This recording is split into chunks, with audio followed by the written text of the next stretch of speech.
minor nodes in terms of cities and towns and villages. The cities tend to be a certain space apart, and the towns are connected, and then the villages through the towns to the cities. And although this is the kind of ideal model, of course there are ultimate variations, and that's not necessarily the way that things actually turn out. But we use that as a logic to try and understand how the city operates. And this is a series of looking at surrounding urbanism around the site. What we found was astonishing, was that the distances between, in this case, the commercial shopping centres was almost exactly the same. Somewhere around 1110, 1130, 1140, 1150, almost exactly equidistant from each other. And the same happens with the schools. They're also in a kind of an equidistant system.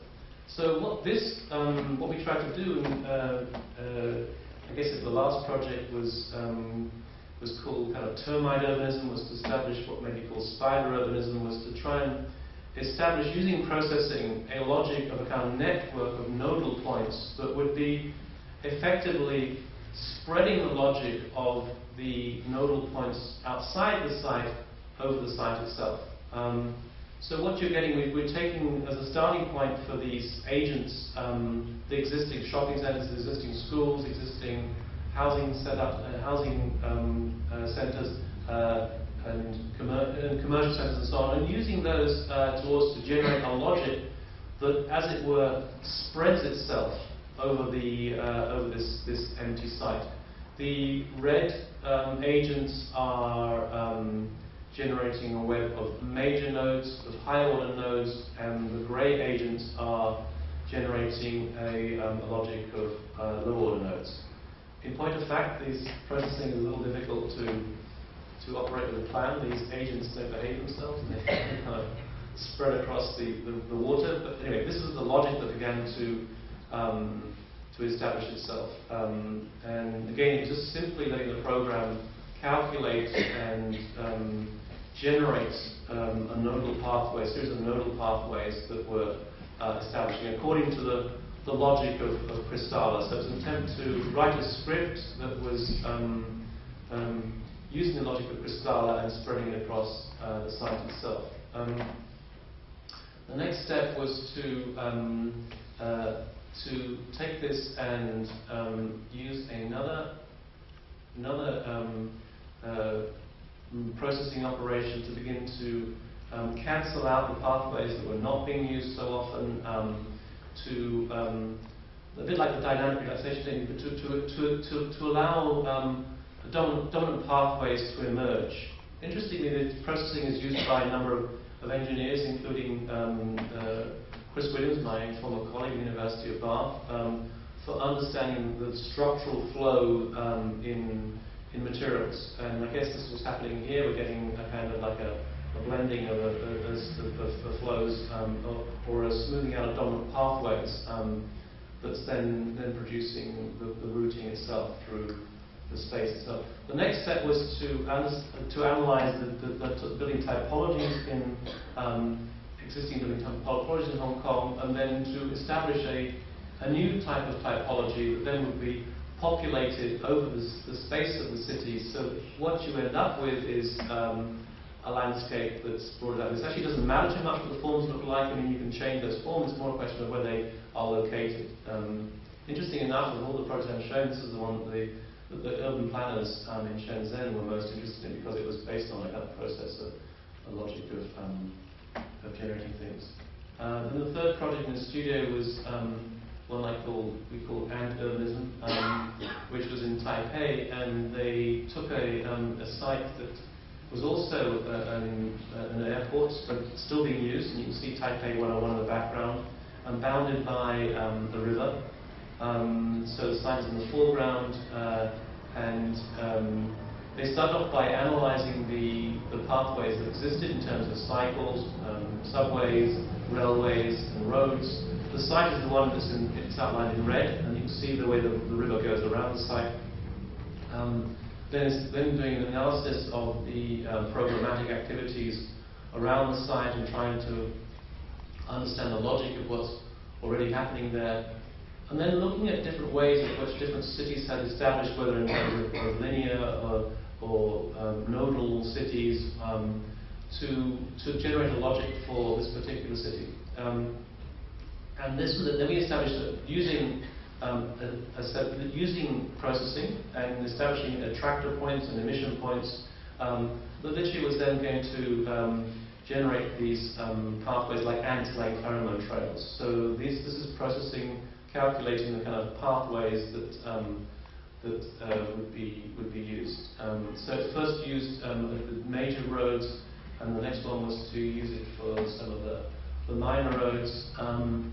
So to generate pathways in the way that the ants would be developing and using the logic of laying pheromone trails, and then there was a series of feedback loops to try and see what happened after you had the impact of that, then playing out again on itself, until eventually we ended up with an overall plan that looks something like this.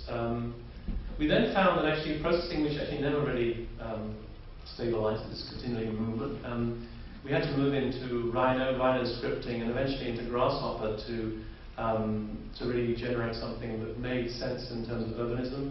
And it really was an attempt to sort of see this model along the city as a dynamic field system, and not in terms of static bases. That seems to be what we were looking for, the dynamism that would operate, and the possible modeling that then would allow that sort of dynamic operation to happen. You can't see very clearly here, but on the left is a courtyard, and then on the right is a tower. And what happened was a kind of blending between the two. So all the forms were kind of like a blending between the courtyard and the tower itself, with kind of atriums, kind of medium-height buildings in between. Then Grasshopper, which is really interesting because it is a form of parametric modeling. It's not algorithmic, but although it's visualizing everything. So what you have is a series of sliders.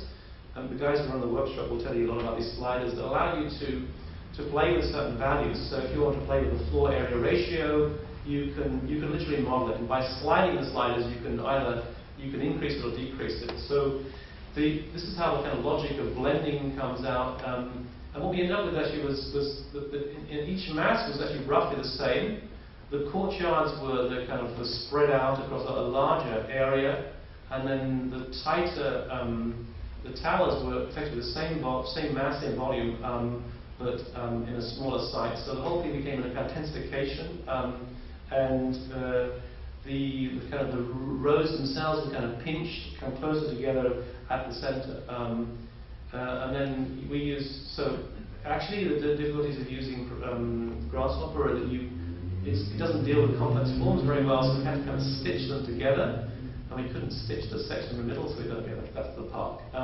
But actually there's something that, Grasshopper is really interesting, and I think, I was talking to Dan about this, I think this is the way forward in many ways, because writing the script can be very difficult, and it's like the way that computers first started. You had to punch numbers in. It's much more easy now when you kind of Google things or whatever. It's so much easier. And I think probably the future is probably going to be Grasshopper-like in providing us with kind of relatively dumb systems that can allow us to, without having a huge amount of background in computation, to be able to operate.